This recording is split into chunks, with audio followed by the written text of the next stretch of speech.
What is up, Ravens Flock? Huge shout out for your support for the 410 Sports Talk. James and Glenn are the best in the business.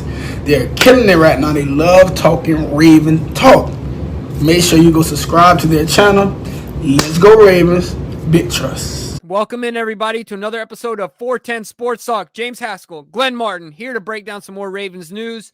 We're going to talk today about something that Eric DeCosta said in his interview, and I think we'll be doing this for a few videos. There's obviously a lot of meat on the bone that is his interview, his season recap, and season preview going into the next season, which is really what it's more about, looking into next season than looking back. And the offseason, yeah. Right, exactly. So we're going to talk about one Hollywood Brown. This is a follow-up to a video we did about him, whether or not they would pick up the option. But before we talk about this, based on Eric's comments, give us a like, give us a subscribe. Make sure you turn on the notifications bell because Ravens news is flying out. We want to keep you up to date with it. Subscribing is the easiest, most impactful way you can support the show, and we appreciate all of it. Appreciate the heck out of you guys. So, Glenn, I just want to lay the table really quickly. You and I discussed whether or not they should pick up his option. I was like TBD on that, and you were like, yes, pick it up now. Eric DeCosta, you said 2 days prior, right? Like already should have been done. Eric DeCosta said in his presser when asked that he anticipates fully picking up the option and for Marquise Brown. But what we're here to talk about today, now that we know that will happen, is that whether he will play on that option or whether or not he will get a contract extension. Because customarily, when guys get that option, usually an extension follows that to help even out that cap hit. Because right now it would be a $13 million cap hit. Not saying that his per annum won't end up being around there, you know, as with his new potential contract. But I want to know from you today, I want to talk about whether or not we think he gets a contract extension with the Baltimore Ravens, what we see it looking like. So with that, where do you want to start when we talk about Hollywood Brown? Well, first thing is we have to understand as Ravens fans that we are ultra critical of our own guys. And we oftentimes see other guys, you know, other great receivers around the league, and every other position can, you know, it's the same. And we only see those guys on highlight reels on ESPN or on NFL Network. So that's the first thing I want to say is that I get that we're, you know, as Ravens fans, there's times where we're frustrated with Marquise Brown, but we have to remember exactly what Marquise has done since he's come to Baltimore. I think that's where I want to start. So I just want to give you a quick overview. In 2019, as a rookie, he had 46 catches, 584 yards, and 7 touchdowns. So as a rookie, that's a pretty successful rookie season anywhere, and certainly as a wide receiver drafted in Baltimore, you know, that's extremely successful. So 46 and 584. The next season, 58 catches, 769 yards, and 8 touchdowns. So improved in every single category by a pretty decent jump. And then this last season, a massive jump in production when it comes to catches and receiving yards. He had 91 catches, so he went from 58 to 91, Jimbo. That's a massive increase. He went from 700 yards to over 1,000 yards. Massive increase. So I just wanted to set that stage a little bit and let everyone know this is a guy who has gotten better by a substantial margin every single year since he's been a Raven. So if I see those jumps, is it reasonable to expect next year for him to be over 100 yards and over 1,200? I mean, over 100 catches and over 1,200 yards. I mean, I think that's a reasonable expectation. And so when I look at the current list of receivers that are doing that type of, you know, having those kinds of numbers and putting up those kinds of, catches and yards, it's a bunch of guys that are very highly paid at their positions, or it's guys on their rookie contracts, just as Marquise Hollywood Brown is on his. So I first wanted to start there, that he is certainly deserving of his 5th-year option being picked up. And now we're going to get into whether he's deserving in getting an extension and what that extension will look like, because there's some hefty contracts out there, Jimbo. And right at the top is DeAndre Hopkins making annually over $27 million. He counts towards 12% of their cap. So that's really the question, is it not that whether he was deserving of a 5th-year option. In my opinion, that was a no-brainer. But Jimmy, where do the Ravens fit him in as far as, you know, this list of great receivers and how much they're being paid? Yeah.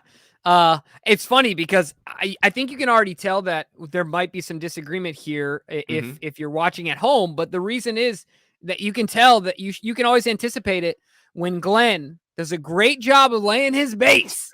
He laying the base, baby, making sure that his argument is as airtight as possible. I know the game. I see you over there, Glenn. All right, I see. Well, I know we're gonna have a disagreement. So you saw how I had to start. Yeah, absolutely. I totally get it, and I respect the game. I respect it. But so I understand the one thing I want to say though about the it's reasonable to say that there's going to be an increase in his statistical numbers. However, it is also reasonable to say that Rashad Bateman will get the football more next year.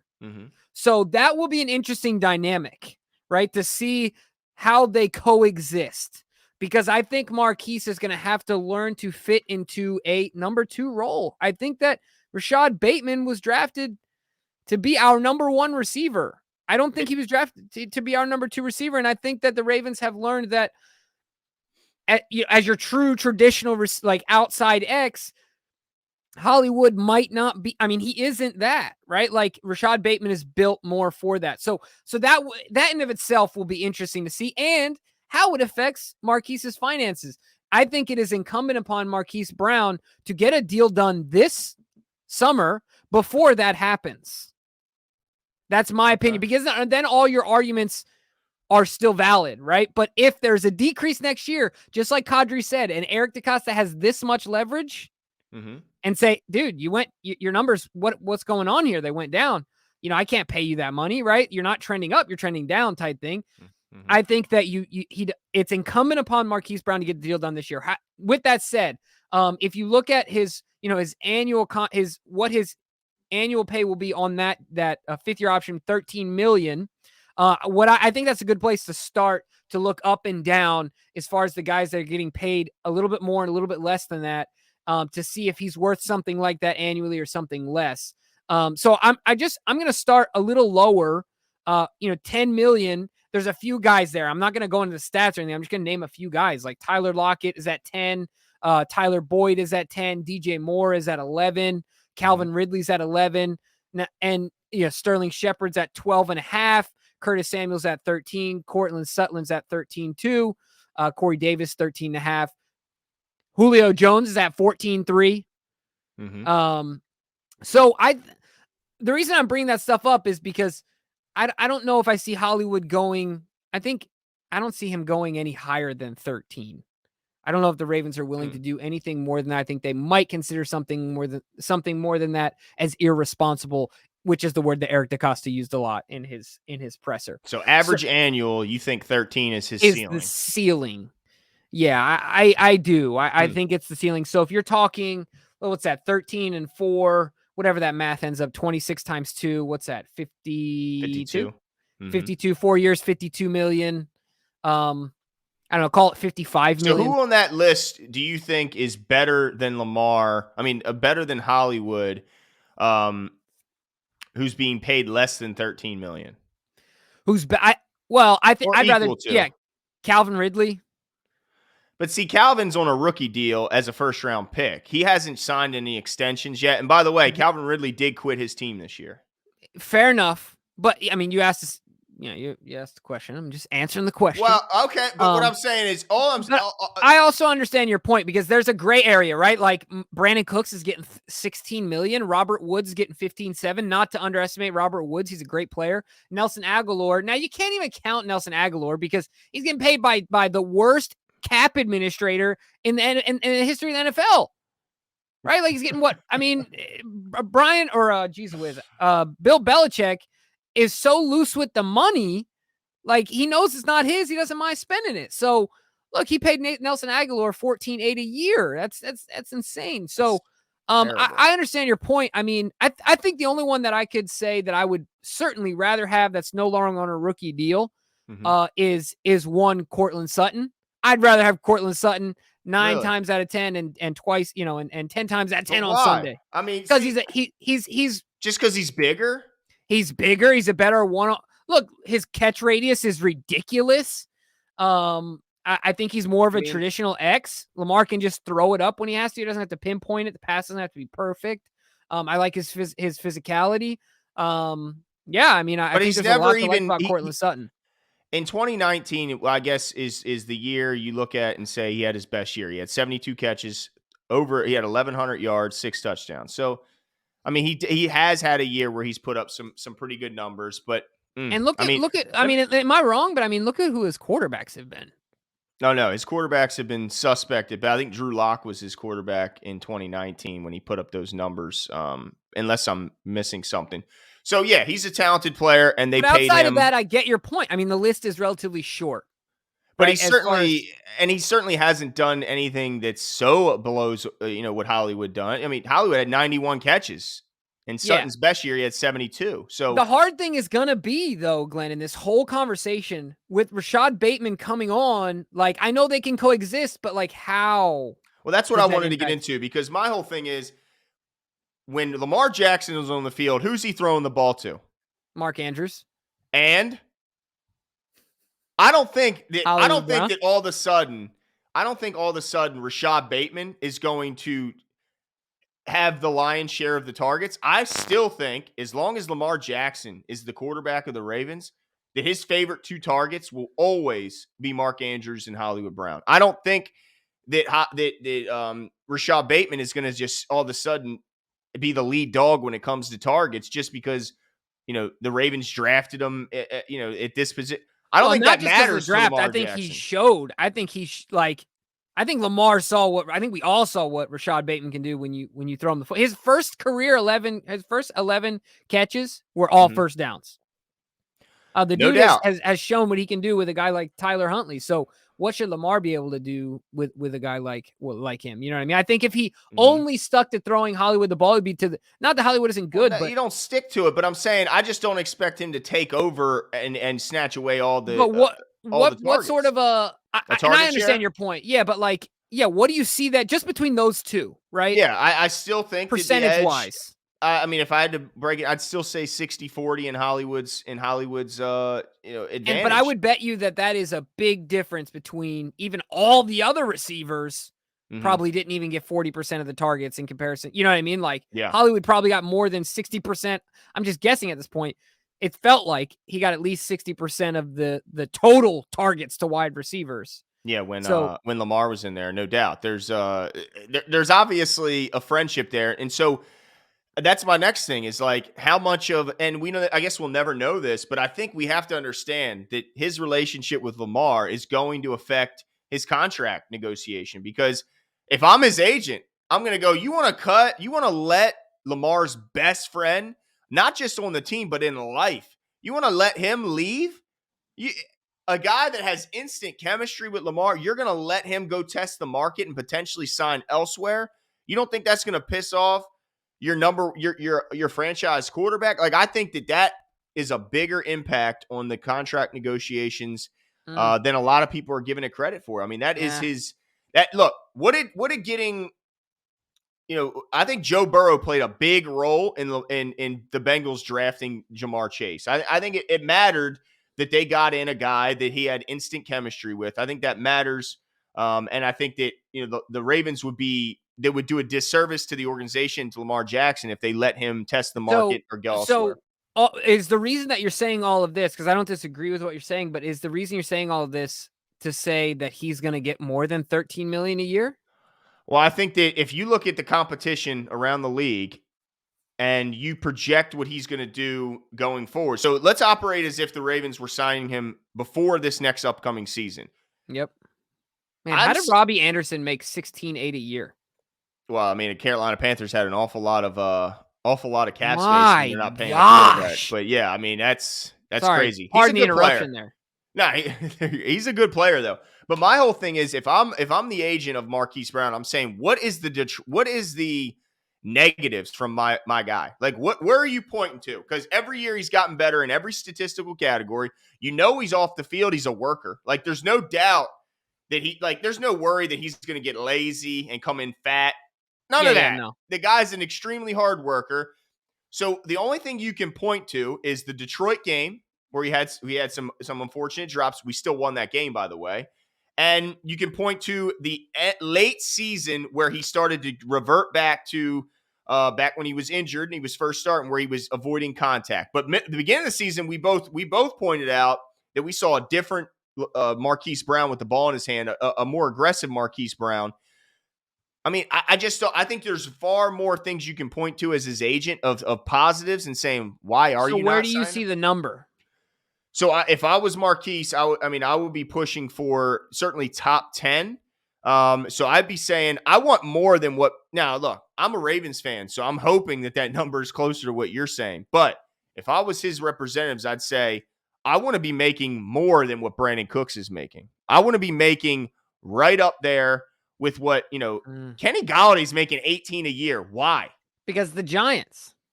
That's why they're not competitive. I mean, like Tyler Lockett, I'd say I want Tyler Lockett money. Tyler Lockett and him are very comparable in what they do. But Tyler Lockett is at 10 a year, right? I'm seeing 17 20, a year. 22, his 2022 cap hit is $10 million. Well, you're talking cap hit. I'm talking about his average annual. So I guess we're looking at two different things.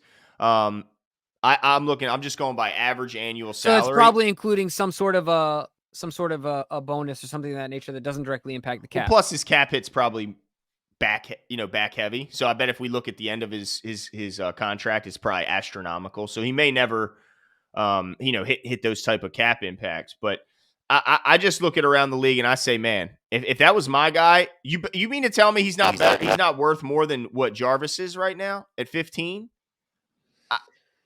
I mean, Jarvis was complaining he don't get no targets. He's saying his team don't even like throwing him the ball. So, if he's making 15, if I'm Hollywood who's getting over 100 targets, I'm saying I want to make at least 15. I just think that we are too hard on Hollywood. Yeah, he had a horrible game in Detroit. No arguments there. But he's made a lot of big-time catches that I think a lot of fans are overlooking. How about the game-winning touchdown against Indianapolis? I mean, how about – But this is my question in all of this. Like, I don't disagree with you, but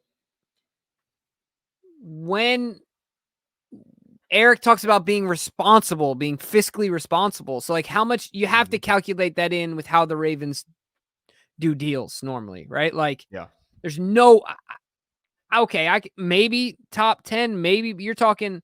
I mean, I don't know what your number is for my 10th guy. I have him at his cap dollars in 2022 at 16.8. Who's that? That's Robbie Anderson.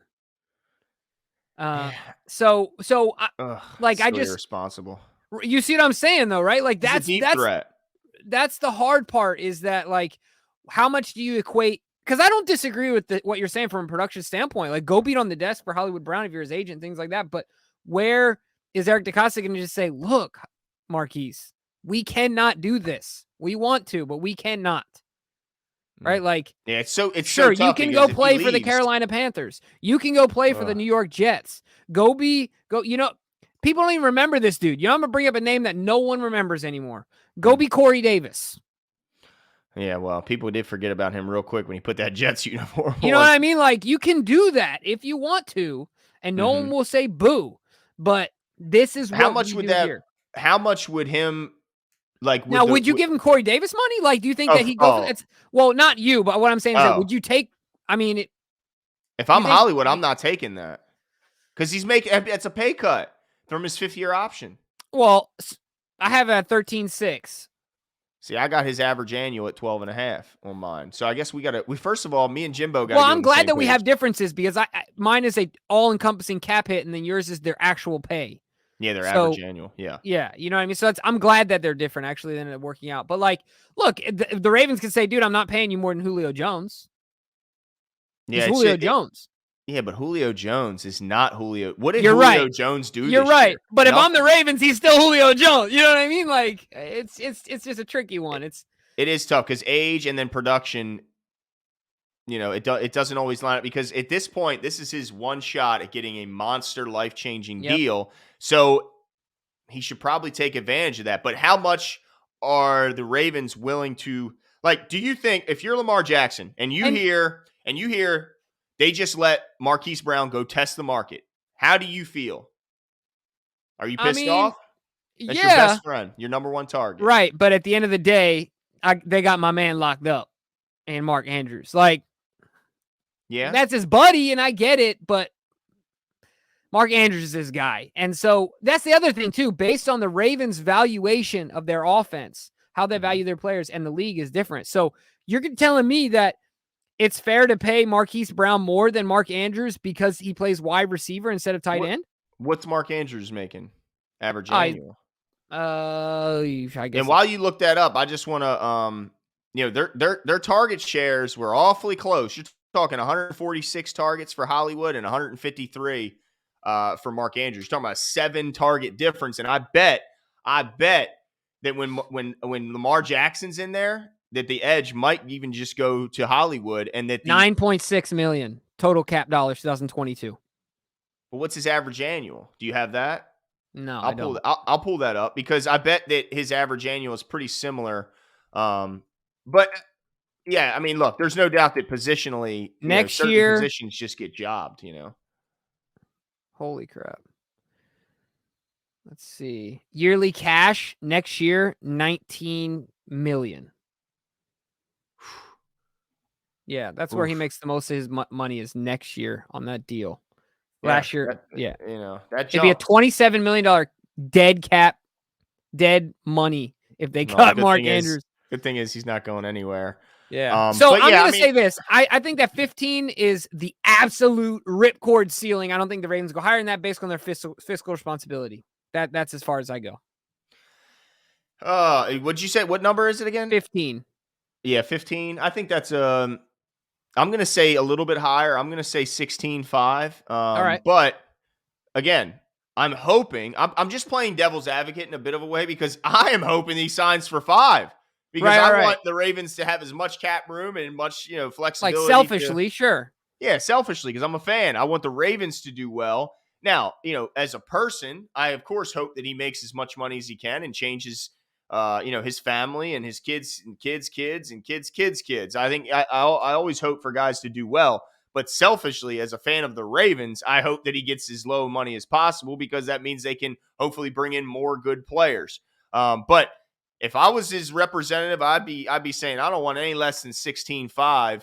And then the cap problems that might cause is your problem and the organization's problem, not my problem. I'm my own, organization right now as I'm negotiating, and I have to make the most sense. And just as the Ravens have to do what's best sense for them, I have to do what's best and what's makes most sense for me and my organization. But as you can see, we're pretty torn here, and really, there's still a lot of questions that have to be answered.